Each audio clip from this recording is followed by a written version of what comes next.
Hello friends, आज मैं explain करने वाली हूँ एक इंडोनेशियन हॉरर मूवी को। इस मूवी का नाम है दासीम। तो कहानी की शुरुआत होती है एक कपल की शादी को दिखाते हुए। इस कपल का नाम सलमा और अरमान था। ये दोनों शादी से काफी खुश लग रहे थे कि इसी बीच दूसरी ओर हम एक किताब के पन्नों को देख पाते हैं। तभी यहाँ सलमा और अरमान फोटोशूट करवा रहे होते हैं और सब कुछ काफी अच्छे से हो रहा था कि तभी इसी बीच हम कियाई हसन नाम के एक बूढ़े व्यक्ति को देखते हैं जो कि एक मौलवी थे। और ये असल में सलमा के अंकल होते हैं और उन्हें नहीं सलमा और अरमान की शादी करवाई थी। अब यहाँ पर वो डीका नाम के लड़के से बात कर रहे थे जो कि सलमा का फ्रेंड होता है। वो डीका को बताते हैं कि सलमा की शादी की जिम्मेदारी उसके माता पिता ने उसको दी थी। लेकिन इसी बीच सलमा आकर हसन से फोटोशूट के लिए ले जाती है। सीन चेंज होता है जहाँ पर हम देखते हैं कि सलमा अब प्रेग्नेंट थी और हमको पता चलता है कि सलमा और अरमान घर चेंज कर उसकी माँ के घर जा रहे थे, यानी कि अरमान की माँ लास्त्री के यहाँ पर। फिलहाल सलमा पैकिंग कर रही होती है।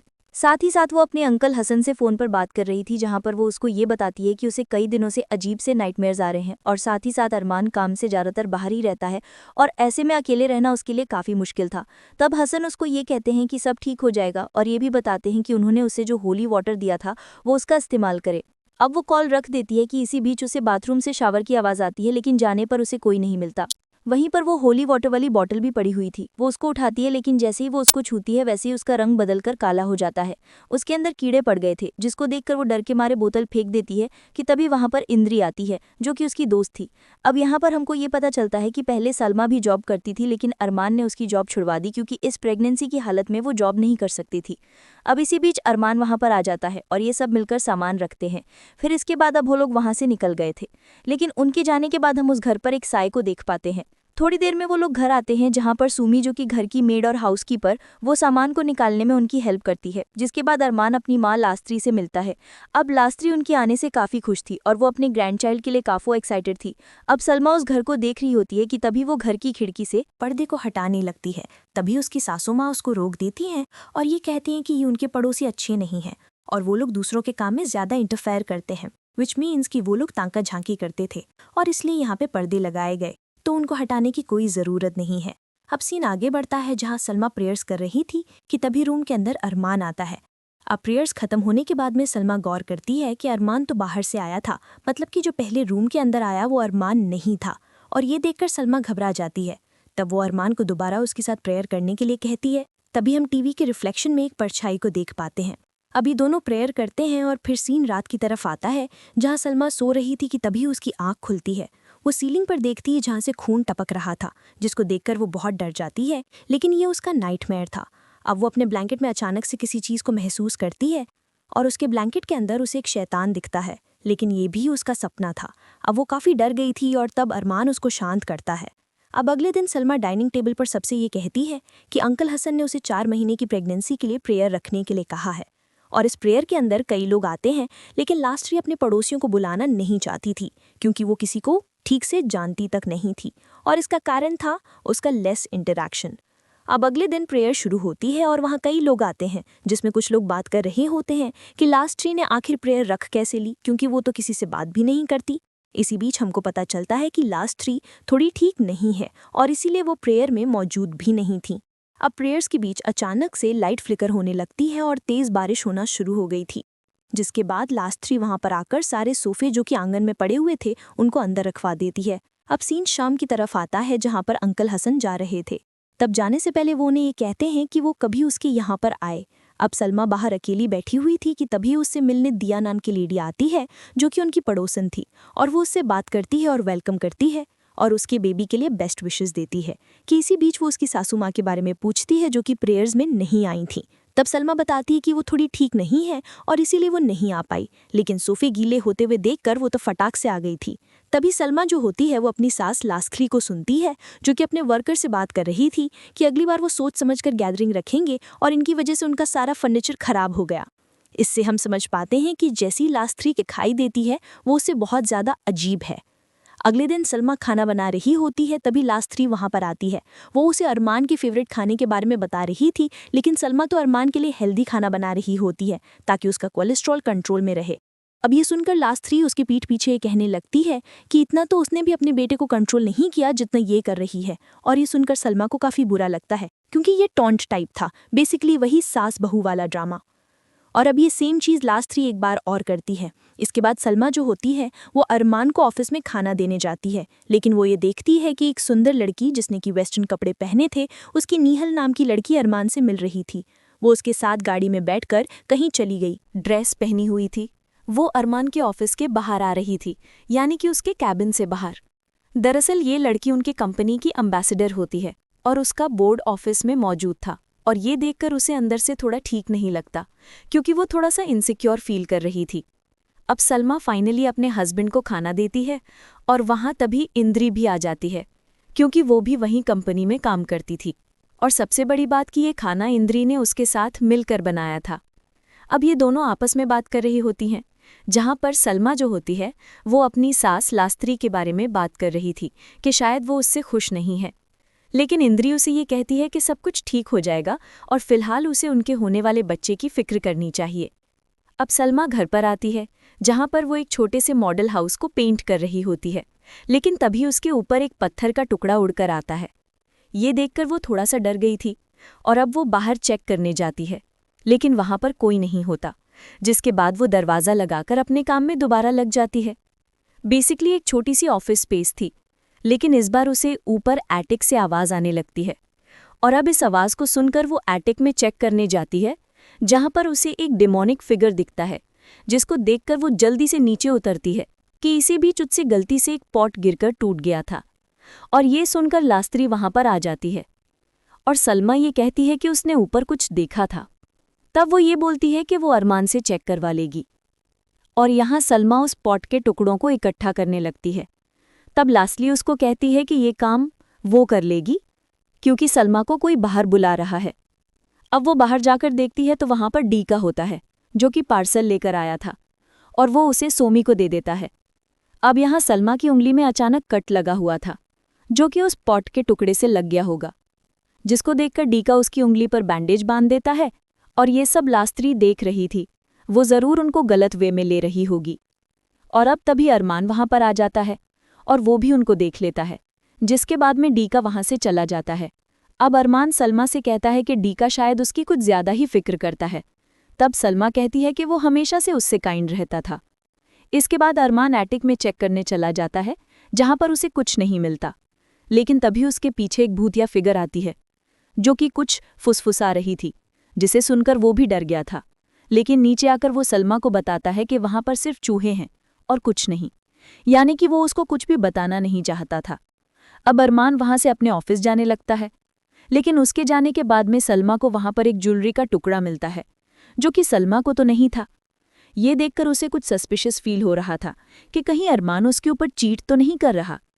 अब इसके बाद वहाँ पर दिया आती है, जो कि उसके लिए खाना लेकर आई थी, जिसको सलमा एक्सेप्ट कर लेती है। सलमा वो खाना खाकर कहती है कि ये तो काफ़ी टेस्टी है। दिया अब उसे अपने घर पर इनवाइट करती है, जो कि पास में ही एक बड़े से पेड़ के पास था। अब दिया वहाँ से चली जाती है और सलमा जो होती है वो खाना लेकर अंदर आती है और उसको सुमी को देती है, ताकि वो थोड़ा सा खाना अरमान के टिफ़िन बॉक्स में रख सके, क्योंकि अरमान को स्पाइसी खाना पसंद था। और सुमी ठीक ऐसा ही करती है। अब वो सुमी से पूछती है कि क्या उसने कुछ अजीब महसूस किया है यहाँ पर। तब वो ये कहती है कि ये सब चीज़ें आम बात है, खासकर प्रेगनेंसी के समय पर। अब इसके बाद सलमा तैयार होने जाती है और जब वो बाथरूम में खुद को देखती है तो वहाँ पर उसके पास वही ज्वेलरी का टुकड़ा था, और उसे लग रहा था कि उसका पति पक्का उस पर चीट कर रहा है। और ऐसा लगना लाजमी भी था, क्योंकि वो एक बीवी थी और ऐसे में उसके पति के पास किसी और लड़की का या फिर लेडी का ज्वेलरी का टुकड़ा होना काफ़ी ज़्यादा वियर्ड था। अब यहाँ पर वो मेकअप करने लगती है, ये सोचकर कि वो शायद अब खूबसूरत नहीं रही, इसलिए उसका पति उसके साथ ऐसा कर रहा है। साथ ही साथ वो प्रेग्नेंट भी। अब इसी बीच उसे अचानक से वॉमिट आती है, जिसके बाद वो तैयार होकर नीचे आती है। अब जब वो नीचे आती है तो उसकी सास लास्त्री जो होती है उससे उस खाने के बारे में पूछती है, तो सलमा ये बताती है कि खाना उसे दिया देकर गई थी, जो कि उनके पड़ोसन है। सलमा जो होती है वो अपने अंकल हसन से मिलने जा रही थी, तो ये खाना जो होता है वो उनके पास भी लेकर जाती है। अब वहाँ जाकर वो अंकल हसन से मिलती है। वो बताती है कि उसकी प्रॉब्लम्स जो हैं वो काफ़ी वियर्ड होती जा रही हैं, उसको काफ़ी अजीब चीज़ें दिखती हैं, आवाज़ आती रहती हैं। तब अंकल हसन ये कहते हैं कि नए घर पर उसे ऐसा फील होना आम बात है, पर यहाँ पर सलमा अपने माता पिता को याद कर रही होती है जो कि अब इस दुनिया में नहीं थे। तब अंकल हसन कहते हैं कि वो उसके माता पिता के लिए प्रेयर करेगा। फिर इसके बाद वो सलमा का दिया हुआ खाना खोलते हैं जिसमें कीड़े पड़े हुए थे। वो खाना खराब हो चुका था और दूसरी ओर अरमान के खाने के साथ भी सेम चीज़ होती है। अब इन सब की वजह से होता यह है कि शाम को घर में कलेश होना शुरू हो जाता है। सलमा ये कहती है कि उसने तो बिल्कुल ताज़ा खाना दिया था, लेकिन किसी ने उससे बदल दिया होगा। लेकिन यहाँ पर उसकी सास ये कहती है कि वो ऐसा क्यों ही करेगी। यहाँ पर लड़ाई बढ़ सकती थी, लेकिन अरमान सलमा को शांत करवा देता है। अब सलमा रूम के अंदर आकर रोती है, जिसके बाद में वो थोड़ी देर बाद तैयार होने लगती है। वो अपने पेट को भी देखती है कि इसी बीच हम दोबारा उस किताब के पन्नों को देखते हैं जिसमें जो शब्द होते हैं वो चमक रहे थे। दूसरी ओर अरमान बाहर बैठा हुआ था। तब उसकी माँ लास्त्री वहां पर आती है। वो ये कहती है कि शायद सलमा इस घर में अनकंफर्टेबल है, उससे जाकर बात करनी चाहिए ताकि उनके बीच में सब कुछ ठीक रहे। इसी बीच सलमा अरमान की आवाज़ सुनती है, जिसे सुनकर ऐसा लग रहा था कि जैसे अरमान किसी और लेडी से बात कर रहा हो। ये आवाज़ बाहर से आ रही होती है, लेकिन वहाँ ढूंढने पर उसे कोई नहीं मिलता। तब सुमी वहाँ पर खाना फेंकने आती है और सलमा सुमी से अरमान के बारे में पूछती है, जिस पर वो बताती है कि वो तो अंदर ही है। जिसके बाद सुमी खाना फेंक देती है, लेकिन तभी लाइट्स अचानक से फ्लिकर होने लग गई थी और ये देखकर सुमी वहाँ से जाने लगती है। लेकिन तभी उसके पीछे एक डीमन जैसी चीज़ आती है और ये सीन यहीं पर कट हो जाता है। अब दूसरी ओर सलमा अपने रूम के अंदर जाती है जहाँ पर अरमान के मैसेजेस आ रहे थे और अरमान सोया हुआ था। सलमा उसके फ़ोन को चेक करने लगती है और तब अरमान उसे रोक देता है, ये कहते हुए कि शायद ये सब मैसेजेस उसके काम से रिलेटेड होंगे। अब इसके बाद सलमा जो होती है वो सोने से पहले अरमान के साथ थोड़ा सा रोमांटिक होने की कोशिश करती है, लेकिन अरमान उसको टाल देता है, ये कहते हुए कि उसे नींद आ रही है। अब ये सब सुनकर सलमा रोने लगती है क्योंकि उसका शक बिल्कुल सच होता जा रहा था। उसको लग रहा था कि अरमान उस पर चीट कर रहा है। अपने ऑफिस में बैठी हुई थी कि तभी उसे दोबारा आवाज आने लगती है, लेकिन इस बार तो पूरा घर ही हिलने लगा था, जिससे डरकर वो अपने पति को कॉल करती है जो कि एक जरूरी मीटिंग में था। अब अरमान कॉल पिक करता है और सलमा उसको सारी बात बताती है कि क्या हो रहा है। तब वो ये कहने लगता है कि उसकी बातें कोई भी सेंस नहीं बना रही है, और तब सलमा गुस्सा होकर उसको ये कहती है कि उसे उसकी कभी भी चिंता नहीं थी, वो चाहती है कि उसका प्रोजेक्ट फेल हो जाए।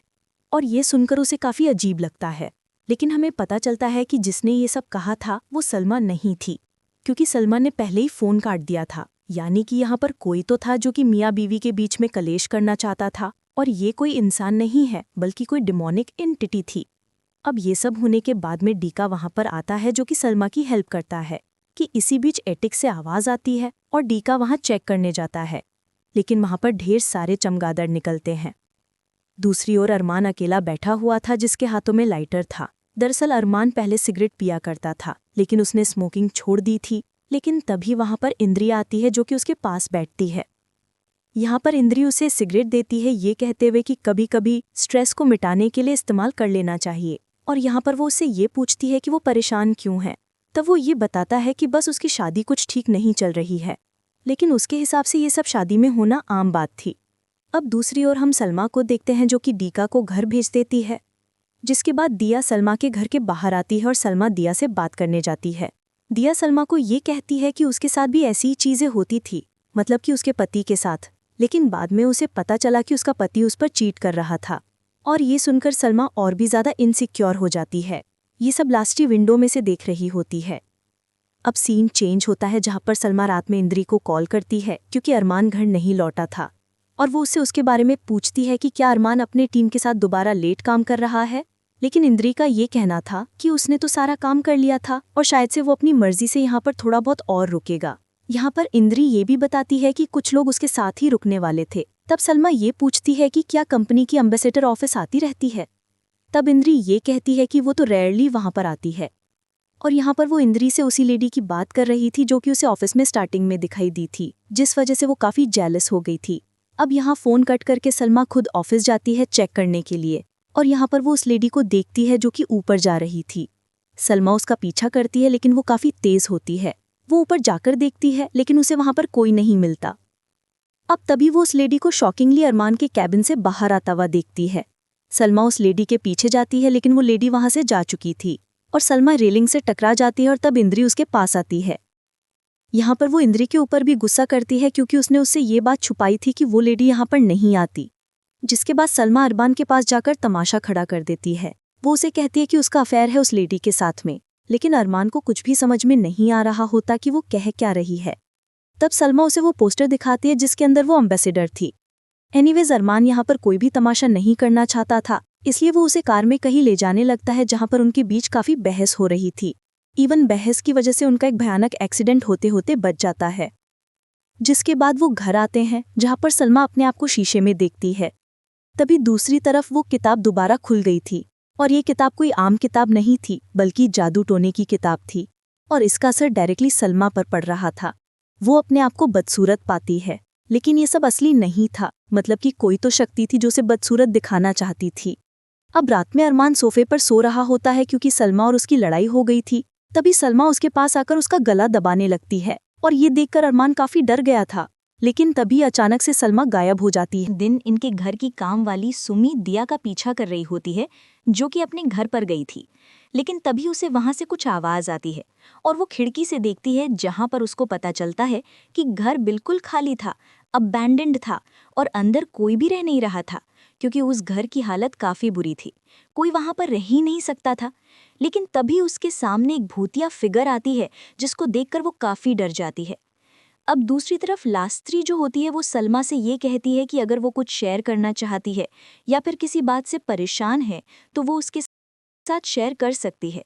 जिस पर सलमा कहती है कि उसका बेटा उसके ऊपर चीट कर रहा है, लेकिन ये मैटर नहीं करता क्योंकि वो तो उसी की साइड लेगी ना, यानी कि अपनी बहू की साइड कैसे ले सकती है।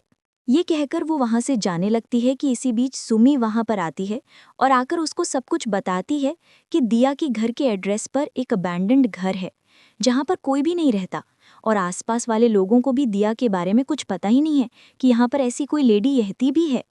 अब इसी बीच दिया गेट पर आती है जो कि सलमा से बात करने आई थी, जिसके बाद वो लोग बाहर बैठ जाते हैं। लेकिन लास्त्री जब देखती है तो उसे सलमा अकेली मिलती है, दिया वहां पर थी ही नहीं। मतलब कि दिया पक्का कोई जिन थी या फिर कोई डीमन था। अब ये देखकर लास्त्री काफी डर जाती है। इसी बीच सलमा अंदर आती है और गैस ऑन करके चली जाती है। जब लास्त्री गैस बंद करने जाती है तब वहां की फ्लेम एकदम से हाई हो जाती है, जैसे कि लास्त्री को थोड़ी चोट आ गई थी। तभी वहां पर सलमा आती है और उसको संभालती है। लेकिन मैं आपको बताना चाहूंगी कि जिसने गैस को ऑन किया था वो सलमा नहीं थी, बल्कि वही जिन था जिसने कि सलमा का रूप ले लिया। अब सीन चेंज होता है जहां पर सुमी और अरमान उसके पास आते हैं और यहाँ पर सुमी को अरमान डांटने लगता है क्योंकि उसको लग रहा था कि गैस उसने ही ऑन की थी। अब लास्त्री यहाँ कुछ नहीं कहती क्योंकि उसको पता था कि सलमा के साथ कुछ तो गलत हो रहा था और ये वो सब नहीं कर सकती। अब यहाँ पर सुमी माफ़ी मांगती है और अरमान को बताती है कि वो 2 गेस्ट्स के साथ थी और उसने ऐसा कुछ भी नहीं किया। तब अरमान को ऐसा लगता है कि डीका ही वो गेस्ट होगा और यहाँ पर वो डीका को लेकर सलमा को टॉन्ट मारता है, जिसको सुनकर सलमा को गुस्सा आ गया था और वो वहाँ से चली जाती है क्योंकि उसको लग रहा था कि एक तो वो खुद चीट कर रहा है और ऊपर से उसके ऊपर शक कर रहा था। अब रात में लास्त्री सुमी को बताती है कि उसने सलमा के अंकल हसन से बात करी थी, लेकिन वो थोड़ा बोर्डिंग स्कूल में बिजी हैं, लेकिन उन्होंने उनसे ये कहा है कि वो होली वाटर उनसे ले सकते हैं। और यहाँ पर लास्त्री जो होती है वो सुमी को होली वाटर लेने भेजती है, लेकिन रास्ते में सुमी के पीछे वही जिन पड़ गया था और वो उसके पीछे ही था। सुमी पीछे मुड़ती है तो वो उसके करीब आता जा रहा था। तब सुमी रोड पर चली जाती है, जिसके बाद एक बस उसको उड़ा देती है। थोड़ी देर के बाद में सबको ये बात पता चल जाती है और इसी वजह से लास्त्री काफी रो रही थी क्योंकि वो इसकी जिम्मेदार खुद को मान रही होती है। तभी दूसरी ओर हम हसन को देखते हैं जो कि उसकी लाइब्रेरी के अंदर था। वहां पर वो एक किताब को चेक करता है जिसके अंदर एक पन्ना फटा हुआ था और अगर हम ध्यान से देखें तो ये वही किताब है जिसका विजुअल हमको बार बार दिखाया गया था। और तभी वहां पर एक जिन आ गया था जो कि शायद से हसन को नुकसान पहुंचाना चाहता था, लेकिन जो हसन होते हैं वो आयाल कुर्सी बोलकर उसे वहां से भगा देते हैं, जो कि काफी पावरफुल प्रेयर होती है। अब तभी दूसरी ओर लास्त्री उदास बैठी हुई थी कि तभी वहां सलमा आती है और वहां वो सलमा से ये कहती है कि वो उसके साथ है और उसे उसके ऊपर भरोसा है। लेकिन इन सब के पीछे दिया का हाथ था, क्योंकि जहां पर दिया रहती है वहां पर सुमी गई थी और वो जगह बिल्कुल अबैंडन्ड है। ये सुनकर सलमा उल्टा उसी पर भड़क जाती है, क्योंकि उसे ऐसा लग रहा था कि एक दिया ही है जो कि उसको समझती है, लेकिन वो उसे उससे अलग करना चाहती है। जिसके बाद सलमा वहां से चली जाती है और खुद दिया के घर पर चेक करने जाती है कि आखिरकार माजरा क्या है। उसके पास होली वाटर भी मौजूद था। दिया के दरवाजे पर नॉक करने पर दिया आती है और उसका घर बिल्कुल नॉर्मल लग रहा होता है। दिया उसे अंदर बुलाती है और फिर वो लोग बातें करने लगते हैं। लेकिन यहाँ पर ये दिया जो थी या फिर जिन था, वो उसे उसके ससुराल वालों के खिलाफ भड़काने का काम कर रहा होता है। और यहाँ पर दिया और वो गले मिलते हैं। तब सलमा की नज़र उस होली वाटर पर जाती है जो कि काला पड़ गया था और वो बोतल अपने आप टूट गई थी। यहाँ से सलमा को दिया पर अब शक होने लगता है और यहाँ पर वो उसका असली चेहरा देखती है जो कि मिरर की रिफ्लेक्शन में साफ दिख रहा था। अब दिया यानी कि जिन समझ चुका था कि उसको सब कुछ पता चल चुका है, इसलिए वो खुद अपने असली रूप में आ जाती है, जिससे कि सलमा काफ़ी डर गई थी। अब दूसरी ओर लास्री को घर से बाहर से कुछ आवाज़ें आने लगती हैं। बाहर जाकर देखने पर उसको एक ब्रूम मिलती है यानी कि झाड़ू मिलती है, जिसको छूते ही उसके हाथ में घाव हो गया था। तभी उसके सामने सुमी आती है, लेकिन ये सुमी नहीं थी बल्कि वही जिन था और वो उसके पीछे पड़ जाता है। और इसी चक्कर में होता यह है कि लास्री जो होती है वो सीढ़ियों से गिर जाती है और उसको काफ़ी चोट आ जाती है। अब दूसरी ओर सलमा जो होती है वो काफ़ी डर गई थी, लेकिन वो आयल कुर्सी पड़कर वहाँ से भागने लगती है और घर आकर वो अपनी सासू माँ और पति को आवाज़ लगाने लगती है, लेकिन वहाँ पर कोई भी उसकी बात सुनने के लिए नहीं था। अब वो जिन जो होता है वो अलग अलग रूप में उसके सामने आ रहा होता है, जिसमें से एक रूप एम्बेसडर लेडी का भी था, मतलब कि वही वो एम्बेसडर लेडी भी थी। यानी कि मैंने आपको कहा था स्टार्टिंग में कि इंद्री ने ये बोला था कि वहाँ पर कभी भी एम्बेसडर लेडी नहीं आती है, लेकिन यहाँ पर जब सलमा उसको बार बार देख रही थी तो इसका क्लियर मतलब यही था कि ये वही जिन था और ये बहुत ज़्यादा फास्ट ट्रैवल कर रहा था। इसका मतलब यही है कि ये एक जिन था जो कि इन दोनों के बीच में क्लियरली मिसअंडरस्टैंडिंग करवाना चाहता था। अब यहाँ पर सलमा प्रेयर करती है, जिसके बाद में वो जिन टेम्पररी गायब हो जाता है। तब वो किसी तरह से भागकर सीधा इंद्री के घर आती है। अब वो इंद्री से ये कहती है कि उसे किसी भी हाल में अपने अंकल हसन से मिलना है और ये बहुत ज़रूरी है, और इंद्री किसी भी तरह उसे वहाँ पर ले चले। अब इंद्री अंदर जाती है और तब वहाँ से सलमा को एक लाइटर मिलता है जो कि उसके पति का था, मतलब उसका पति भी वहीं पर होगा। तब उसे अरमान बाथरूम से बाहर आते हुए दिखाई देता है और ये देखकर सलमा काफ़ी ज़्यादा गुस्सा हो गई थी। उसको ऐसा लग रहा था कि इंद्री और अरमान का अफेयर चल रहा है। अब यहाँ वो इंद्री और उन दोनों से लड़ने लगती है। तब अरमान बताता है कि ऐसा नहीं है। जब वो घर आया तब उसे उसकी माँ जख्मी हालत में मिली थी और उसे हॉस्पिटल पहुँचाते वक्त उसे इंद्री मिली थी, जिसके बाद वो उसके यहीं पर रुक गया। लेकिन सलमा समझने को रेडी ही नहीं होती। वो इंद्री को काफ़ी कुछ सुना देती है। तब वो ये कहती है कि वो एक नंबर की सेल्फिश है जो कि बस खुद के बारे में सोचती है और वो दूसरों के बारे में कभी नहीं सोचती। उसके पति ने उसके लिए इतना कुछ किया, घर शिफ्ट किया, लेकिन स्टिल वो उसको ब्लेम करती रहती है।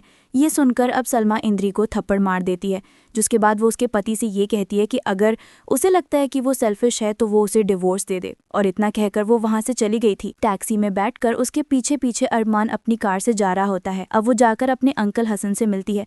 वो उसे पूरी बात बताते हैं कि उसकी किताब में से एक पन्ना गायब था और ये पन्ना दासिम नाम के जिन का था, जो कि सेटन यानी कि इब्लीस के 5 बेटों में से एक है। अब इस पन्ने की मदद से दासिम जिन को यानी कि डीमन को समन किया जा सकता था और ये जिन स्पेशली रिश्तों को तोड़ने के लिए जाना जाता है। ये सुनकर सलमा को एहसास होता है कि जो कुछ भी उसके और उसके पति के बीच में बिगड़ रहा था वो सब कुछ उस जिन की वजह से था। अब यहाँ पर हसन उसे ये कहता है कि उन्हें फ़ौरन ही प्रेयर शुरू करनी पड़ेगी। तभी वहाँ पे अरमान आ जाता है और उसके बाद वो लोग प्रेयर शुरू करते हैं और हमें दोबारा उस पन्ने का विजुअल दिखाया जाता है और इस बार वो सलमा को पजेस कर लेता है और सलमा बिल्कुल बेकाबू हो जाती है और हसन उसको रोकने की कोशिश कर रहा था। यानी कि स्टार्टिंग से इस जिन का टारगेट कोई और नहीं बल्कि सलमा थी। बेसिकली वो सबसे उसको दूर करना चाहता था ताकि वो उसको पा सके। अब यहाँ पर हसन काफ़ी कोशिश कर रहे थे सलमा को कंट्रोल करने की, लेकिन पोजेशन में आकर वो उनके ही पैर में एक लकड़ी का लट्ठा घुसा देती है और फिर इसके बाद वो अरमान के ऊपर भी हमला कर देती है। लेकिन पीछे से हसन किसी तरह आकर उसे काबू करते हैं और प्रेयर्स पढ़कर वो उसके अंदर से उस जिन को निकाल देते हैं। अब सीन चेंज होता है जहाँ पर अरमान उसे हॉस्पिटल ले जाता है और जब सलमा की आँख खोलती है तब वो देखती है कि अरमान और उसकी माँ लास्ट उसके साथ थे, लेकिन उसका बच्चा बच नहीं पाया। तब अरमान उसको शांत करता है और ये कहता है कि ये सब ऊपर वाले की मर्जी थी और यहाँ पर अब वो काफ़ी रोने लगती है अपने बच्चे के लिए। खैर अब सीन बदलता है जहाँ पर अरमान और सलमा अपने नए घर में शिफ्ट हो रहे थे, जहाँ पर हसन एक शांति के लिए प्रेयर गैदरिंग करते हैं। खैर अब प्रेयर्स के बीच ही इंद्री सलमा के पास आती है और चुपके से उसको बताती है कि उसको पीरियड्स आ गए हैं, तो उसका बाथरूम कहाँ पर है उसको इस्तेमाल करना है। और सलमा उसे बाथरूम के बारे में बता देती है और इंद्री बाथरूम में चली गई थी। तो यहाँ पर हमको पता चलता है कि इंद्री के पास वही ज्वेलरी का टुकड़ा था और हमको पता चलता है कि जो कुछ भी इनके साथ हो रहा था ये सब इंद्री ने किया था और वही की जिसने कि दासिम जिनको समन किया था, और जो कुछ भी सलमा हेलुसिनेट करी थी वो भी काला जादू था जिसको इंद्री ने किया था। और ऐसा इंद्री ने कब किया था, तो जब ये लोग नए नए घर में शिफ्ट हो रहे थे उसी दौरान उसने कपड़ों के बक्से में एक शापित गुड़िया भी रख दी थी, और अब इसी गुड़िया को वो यहाँ पर बाथरूम के सिंक के अंदर छुपा देती है, जो कि साफ दर्शाता है कि इंद्री कितनी इतनी खतरनाक थी। लेकिन तभी हम उसका असली चेहरा देख पाते हैं जो कि मिरर की रिफ्लेक्शन के अंदर दिख रहा था, जो कि बिल्कुल काला होता है। अब या तो इंद्री को दासिम ने पजेस कर लिया होगा, क्योंकि जैसा उसने वादा किया था वैसा वो कर नहीं पाई, यानी कि पक्का उसने यहाँ पर सलमा को ऑफर किया होगा लेकिन ऐसा हो नहीं पाया था, जिसके चलते उसने इंद्री को पजेस कर लिया और अब वो सलमा की ज़िंदगी को ख़त्म करेगा। या फिर ये हो सकता है कि इंद्री स्टार्टिंग से ही खुद दासिम जिन होगी, यानी कि ये सब करने वाली कोई और नहीं बल्कि इंद्री थी, जो कि यहाँ पर अपनी फ्रेंड से बहुत ही ज़्यादा जेलस हो रखी थी, क्योंकि यहाँ पर सलमा को वो सब मिल गया जो कि शायद से हमेशा इंद्री चाहती थी, जिसकी वजह से शायद से वो सलमा की ज़िंदगी को ख़त्म करना चाहती होगी। और इसी के साथ ये मूवी यहीं पर ख़त्म हो जाती है। उम्मीद करती हूँ कि आपको दासिम मूवी, जो कि एक सच्ची घटना पर आधारित है, आपको ज़रूर पसंद आई होगी। पसंद आई है तो वीडियो को लाइक कर दीजिए, चैनल के ऊपर नए हो तो सब्सक्राइब कर लेना बहुत ही इंटरेस्टिंग वीडियोज़ के लिए।